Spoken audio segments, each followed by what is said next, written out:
You think Greenland is just ice and polar bears, but right now, three superpowers are fighting over it, and America quietly got there decades before anyone noticed.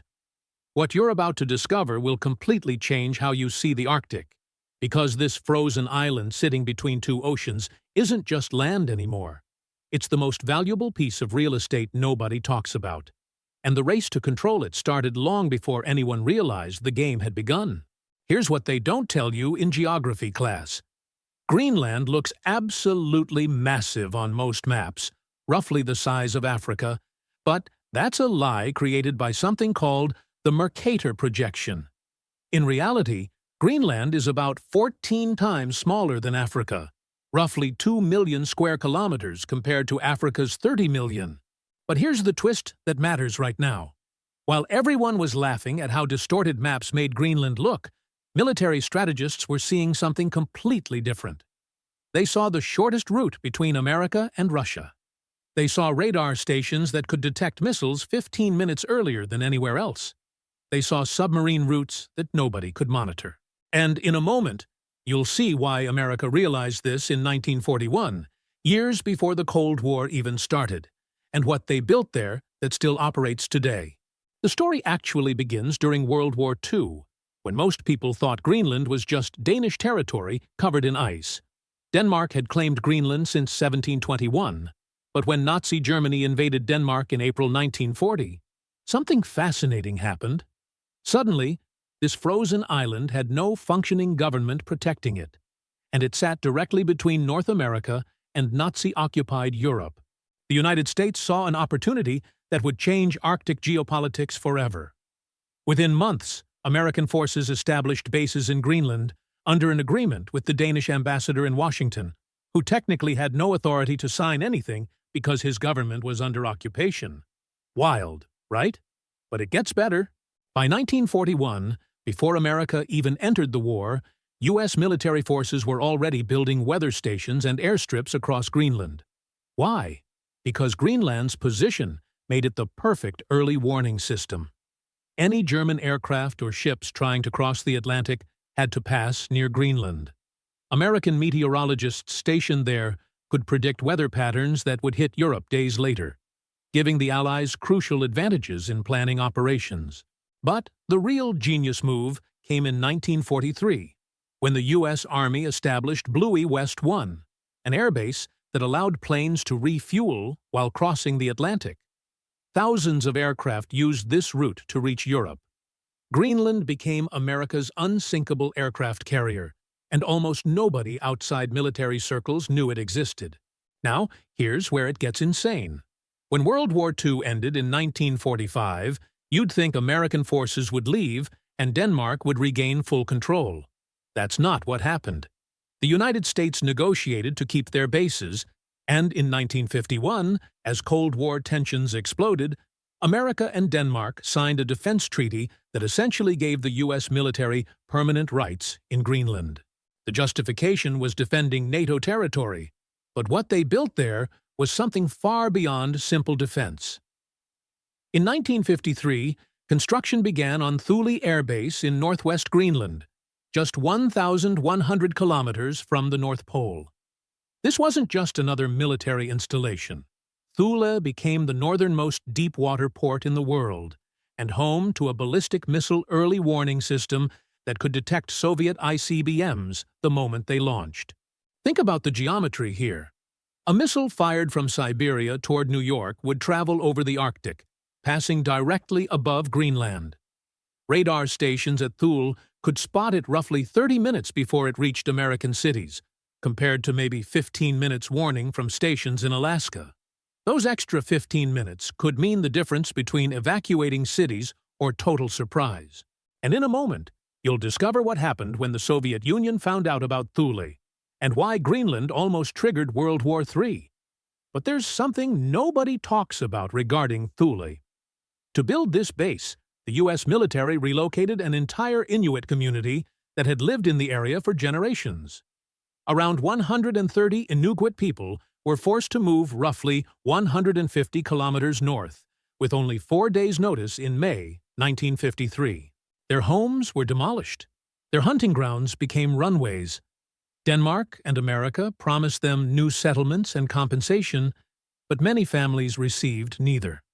This dark chapter in Greenland's history created resentment that still echoes today, and it reveals something crucial about how superpowers treat Arctic territory. As strategic assets first, human homes second. By the 1960s, Thule Air Base housed thousands of American personnel and became central to nuclear deterrence strategy. Here's the part that sounds like fiction, but is documented fact. In January 1968, a B-52 bomber carrying 4 hydrogen bombs crashed just kilometers from Thule. The aircraft was on a Cold War patrol mission called Chrome Dome, where nuclear-armed bombers flew continuously near Soviet airspace as a deterrence measure. The crash scattered radioactive plutonium across the ice. The cleanup operation involved more than 700 people working in Arctic conditions, and some contamination remains buried under the ice to this day. Denmark nearly kicked American forces out entirely. The incident proved that Greenland wasn't just strategically valuable, it was genuinely dangerous, caught between superpowers playing chess with nuclear weapons. You might think this is ancient history, but fast forward to right now. China has been making moves in Greenland that should terrify Western strategists. In 2016, a Chinese company attempted to purchase an old American naval base in Greenland. Denmark and the United States quietly blocked it. Then, in 2018, Chinese state-owned banks offered to finance 3 new airports in Greenland. Denmark suddenly found money in their budget to pay for those airports themselves, rather than accept Chinese funding. Why? Because China wasn't just interested in airports, they wanted access. Greenland sits on absolutely staggering mineral wealth. Rare earth elements worth potentially trillions of dollars lie beneath the ice sheet. These elements are critical for batteries, smartphones, wind turbines, military hardware, and basically everything that defines modern technology. Currently, China controls roughly 70% of global rare earth production. If China gained mining rights in Greenland, they would control even more. But if the West develops Greenland's resources, it could break China's monopoly entirely. This is why Chinese companies have been investing heavily in Greenland mining exploration, and why every investment gets scrutinized by NATO intelligence. Russia hasn't been sitting idle either. As Arctic ice melts due to climate change, new shipping routes are opening across the top of the world. The northern sea route along Russia's Arctic coast could reduce shipping time between Asia and Europe by roughly 40% compared to the Suez Canal route. But here's the catch. Greenland sits right at the entrance to the Northwest Passage, the competing route through Canadian Arctic waters. Whoever controls Greenland influences access to both routes. Russia has been rebuilding Soviet-era Arctic bases and expanding its northern fleet. In 2021, Russian naval vessels conducted exercises uncomfortably close to Greenland waters. The message was clear. Russia considers the Arctic its backyard, and Greenland is in that backyard. And then came August 2019, when everything got weird. President Donald Trump publicly expressed interest in purchasing Greenland from Denmark. The world laughed. Late-night comedians had a field day. Denmark's prime minister called the idea absurd. But here's what the jokes missed. Trump wasn't the first American president to try buying Greenland. In 1867, the same year America purchased Alaska from Russia, Secretary of State William Seward explored buying Greenland and Iceland from Denmark. The deal never happened because Denmark refused, but American strategic interest in Greenland is more than 150 years old. In 1946, President Truman's administration offered Denmark $100 million for Greenland. Denmark said no again. Trump's offer wasn't crazy, it was tradition. What made 2019 different was timing. China's Belt and Road Initiative was expanding. Russia was militarizing the Arctic. Climate change was melting ice faster than predicted, opening resources and shipping lanes. Suddenly, Greenland transformed from frozen periphery to central prize. Trump's public offer exposed what intelligence agencies already knew. Everyone wanted Greenland simultaneously, but America's military presence dating back to World War II meant they were already embedded there in ways China and Russia could only dream about. Here's the reality nobody mentions. Greenland's population is only 56,000 people. More than 88% are Greenlandic Inuit. They've lived there for roughly 4,500 years. Denmark colonized them. America built bases on their land. Chinese companies want to mine under their feet. But Greenland is technically a self-governing territory within the Kingdom of Denmark. And since 2009, Greenland has had the right to declare independence if they choose. The question becomes, independent to do what? Greenland receives roughly $590 million annually in subsidies from Denmark, representing about 60% of the government budget. Without that money, independence becomes economically catastrophic unless someone else, say China or America or Russia, offers a better deal. This is the geopolitical trap. Greenland's government wants independence and resource development to fund that independence. China offers money, but comes with authoritarian strings. America offers military protection, but has a history of broken promises to indigenous Arctic communities. Russia offers nothing, but threatens everyone. Denmark wants to keep Greenland, but can't afford to develop it alone. Meanwhile, the ice keeps melting, exposing more resources, opening more shipping routes, and making Greenland more valuable every single year. Recent developments prove the competition is intensifying. In 2020, the United States opened a consulate in Nuuk, Greenland's capital, for the first time since 1953. Why reopen after nearly 70 years? Because China had been sending diplomats and business delegations to Nuuk regularly. In 2021, the U.S. State Department appointed their first-ever Arctic ambassador.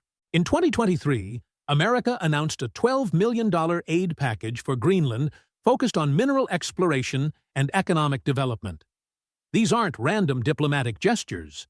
They're chess moves in a game where Greenland is the board. Military activity tells the same story.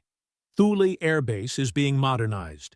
New radar systems, upgraded runways, increased personnel. Meanwhile, Russia has been deploying nuclear-capable missiles to Arctic regions and conducting bomber patrols that enter Greenland's air identification zone. NATO increased Arctic exercises dramatically. In 2024, thousands of troops from multiple nations conducted Arctic warfare training specifically designed around scenarios involving Greenland and Iceland. Nobody officially says who the enemy is in these exercises, but everyone knows they're practicing for conflict with Russia or China. Climate change operates as the wild card accelerating everything. Greenland's ice sheet contains approximately 2.8 million cubic kilometers of ice. If it melted completely, global sea levels would rise roughly 7 meters. That's not happening tomorrow, but the sheet is losing roughly 280 billion tons of ice annually. As ice retreats, it exposes land that hasn't seen sunlight in millennia. Viking settlements are emerging from under glaciers. Mining sites that were impossibly frozen become accessible. Fjords that were choked with ice now allow deep-water ports. The Northwest Passage, barely navigable a few decades ago, could become a major shipping corridor within 30 years. Every degree of warming makes Greenland exponentially more valuable and more contested.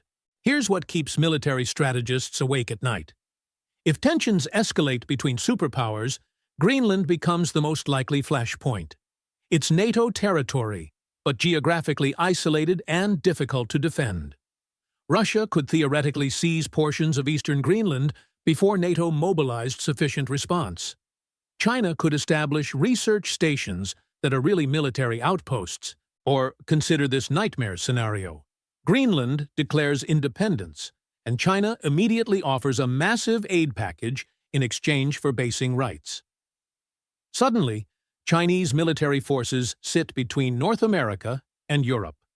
The entire strategic equation that's existed since World War II collapses. But there's another angle nobody discusses. Indigenous Greenlanders are watching all of this. They see superpowers fighting over their homeland while their traditional way of life disappears. Hunting becomes harder as ice patterns change. Traditional knowledge accumulated over thousands of years becomes irrelevant when the landscape transforms within a generation. Young Greenlanders move to Denmark for education and never return because there are no jobs. The population is aging and shrinking in rural communities while Nuuk grows. Greenland is caught between preserving cultural identity and pursuing economic development, between accepting foreign investment and maintaining sovereignty. The truth is, America got there first during World War II and never really left. That 70-plus year head start means infrastructure, relationships, legal agreements, and military installations that China and Russia cannot replicate quickly. But that advantage is not permanent. Every diplomatic visit China makes, every mining proposal Russia considers, every year that Denmark's subsidy keeps Greenland dependent. These factors shift the balance. What happens next depends on choices being made right now in Nuuk, Washington, Beijing, Moscow, and Copenhagen. Will Greenland pursue independence and risk becoming a proxy battleground? Will Denmark increase investment to keep Greenland closer? Will America expand its presence beyond Thule? Will China find a back door through economic development? Will Russia make a military move that forces everyone's hand? Nobody knows yet, but the trajectory is clear. Greenland is becoming the most important territory nobody understood until recently. So, what surprised you most about Greenland? Did you know America had military bases there since World War II? Do you think Greenland should become independent, or is that too dangerous given superpower competition? Drop your thoughts in the comments below. If you enjoyed this deep dive into the hidden geopolitics of the Arctic, subscribe to the channel. Hit the like button if this changed how you see Greenland on a map. And check the description for links to additional sources about Arctic competition and Greenland's future. Because, whether you realized it or not, what happens in this frozen island over the next decade will shape global power dynamics for the rest of your life. The race for Greenland is happening right now, and America's 70-year head start might be the only thing preventing a completely different world order from emerging. Thanks for watching.